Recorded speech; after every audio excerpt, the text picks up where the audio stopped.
Outsource के कर्मचारियों की बात करें, इनके लिए जरूर एक आज राहत की खबर आई है, क्योंकि आज जल शक्ति मंत्री महेंद्र सिंह ठाकुर की अध्यक्षता में बैठक हुई और इस बैठक में ये निर्देश दिए हैं कि 28 तारीख जो हिमाचल प्रदेश की कैबिनेट की बैठक होने वाली है, इसमें आउटसोर्स का एजेंडा लाया जाएगा। हालांकि आज बात करेंगे, आज किन बड़े विकल्पों पर बात हुई है, आउटसोर्स की ड्राफ्ट पॉलिसी का मसौदा आपसे हम डिस्कस करेंगे। लेकिन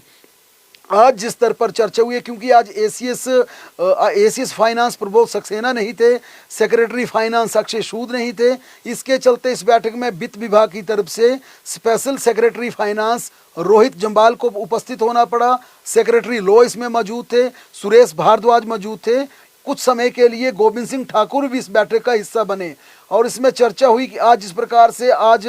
ड्राफ्ट पर चर्चा हुई, अब कहा गया कि 27 सितंबर को एक बार फिर कैबिनेट द्वारा गठित की गई आउटसोर्स की सब कमेटी की फिर बैठक होगी। जल शक्ति मंत्री 27 को फिर बैठक लेंगे और 28 की कैबिनेट में इसका एजेंडा लाया जाएगा। आज ये सब कमेटी की हालांकि लंबे अंतराल के बाद ये बैठक थी, क्योंकि अब धीरे धीरे सरकार चुनावी मोड़ पर आ चुकी है, किसी भी समय चुनावी डंका बज सकता है। लेकिन जो ड्राफ्ट तैयार किया गया, उस ड्राफ्ट में जो चर्चा की गई है, उसमें जल शक्ति मंत्री ने सबसे पहले कहा कि हम चाहते हैं कि हिमाचल प्रदेश के आउटसोर्स कर्मचारियों को जॉब सिक्योरिटी सरकार प्रदान करे। इसमें हम ऐसा मैसेज देना चाहते हैं कि आउटसोर्स कर्मचारियों को किसी प्रकार की नौकरी का खतरा न रहे और इसमें ठेकेदारी प्रथा को पूरी तरह से खत्म किया जाएगा, समाप्त किया जाएगा। और इस बैठक में महेंद्र सिंह ठाकुर की अध्यक्षता वाली बैठक में सेक्रेटरी लॉ और वित्त सचिव, वित्त स्पेशल सचिव, इन्होंने कहा कि इसका पूरा ड्राफ्ट बन जाने के बाद इसे आपसे अप्रूव करवाया जाएगा। लेकिन जिन 3 विकल्पों पर चर्चा हुई, सबसे पहला विकल्प था हरियाणा मॉडल। हरियाणा मॉडल को यहाँ पर पूरी तरह से स्टडी किया गया कि हरियाणा मॉडल के क्या फाइनेंशियल इम्प्लीकेशंस हैं, उसकी क्या लीगल दिक्कतें वहाँ पर आ रही हैं और कर्मचारियों को कितना बेनिफिट मिला है या कर्मचारियों को क्या नुकसान हुआ है। दूसरा पैरा पॉलिसी, और पैरा पॉलिसी की भी बात की जाए तो पैरा पॉलिसी में हिमाचल प्रदेश में वन विभाग अडॉप्ट कर चुका है, जल शक्ति में बड़े स्तर पर पैरा पॉलिसी के तहत भर्तियां हो रही हैं। और तीसरा रेगुलर पॉलिसी। रेगुलर पॉलिसी का जब नाम लिया गया, क्योंकि मंत्री ने ये 3 विकल्प दिए थे, इन 3 विकल्पों में हम इस समय क्या कर सकते हैं, क्या इन कर्मचारियों के लिए रेगुलर की पॉलिसी ला सकते हैं, पैरा पॉलिसी या हरियाणा मॉडल। इस पर सबसे पहले जब रेगुलर पॉलिसी की बात आई तो इसमें लॉ सेक्रेटरी ने कहा, बैठक में कहा कि आर्टिकल 14 आर्टिकल 16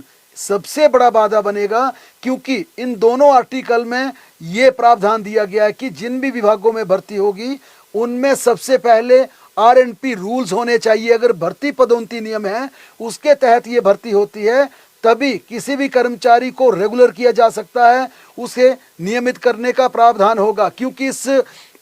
आर्टिकल 14 और आर्टिकल 16 में प्रावधान ये किया है कि हिमाचल प्रदेश में या तमाम व्यवस्था में देश के भीतर जितनी भी यहाँ पर भर्तियाँ होंगी, उन भर्तियों में ज़्यादा से ज़्यादा उसका विज्ञापन जारी किया जाए, उसे एडवर्टाइज किया जाए, ताकि इन भर्तियों में बिल्कुल पारदर्शिता बनी रहे, ज़्यादा से ज़्यादा कैंडिडेट्स आएँ, हिस्सा लें और मेरिट के आधार पर चयन उनका हो जो डिज़र्व करते हो उन पदों के लिए। यही आर्टिकल 14 आर्टिकल 16 में प्रावधान है। सेक्रेटरी लॉ की तरफ से जब जल शक्ति मंत्री को ये तर्क दिया गया कि हम इन आउटसोर्स के कर्मचारियों को रेगुलर नहीं कर सकते, और बाकायदा सुप्रीम कोर्ट की कई नोटिफिकेशन, सुप्रीम कोर्ट के कई पारित आदेश वहाँ पर रखे गए, बारी बारी सभी आदेशों को मीटिंग में दिखाया गया कि फलां राज्य के मामले में सुप्रीम कोर्ट ने ये बोला है, इन आउटसोर्स कर्मचारियों के मुद्दे पर सुप्रीम कोर्ट का ये आदेश आया है। जब कमेटी को ये प्रस्तुत किया गया सेक्रेटरी लॉ की तरफ से कि हम रेगुलर पॉलिसी की तरफ नहीं बढ़ सकते, इन कर्मचारियों को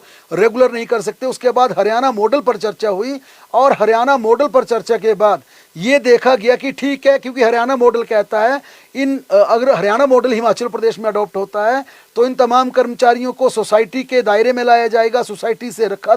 जाएगा और हिमाचल प्रदेश के खजाने से इनको वेतन मिलेगा। लेकिन निकट भविष्य में इन कर्मचारियों के नियमित होने की यहाँ पर संभावना कम होगी हरियाणा मॉडल में। तीसरा विकल्प था कि इनको पैरा वर्कर्स की पॉलिसी में लाया जाए, जिस प्रकार से हिमाचल प्रदेश में सबसे पहले ये पॉलिसी जल शक्ति विभाग में खुद महेंद्र सिंह ठाकुर ने लागू की थी, अब फॉरेस्ट डिपार्टमेंट ने इसे अडॉप्ट किया है। तीसरे विकल्प पर जब चर्चा हुई तो इस पर जरूर एक मिला जुला रिएक्शन था, वित्त विभाग की तरफ से भी कहना था कि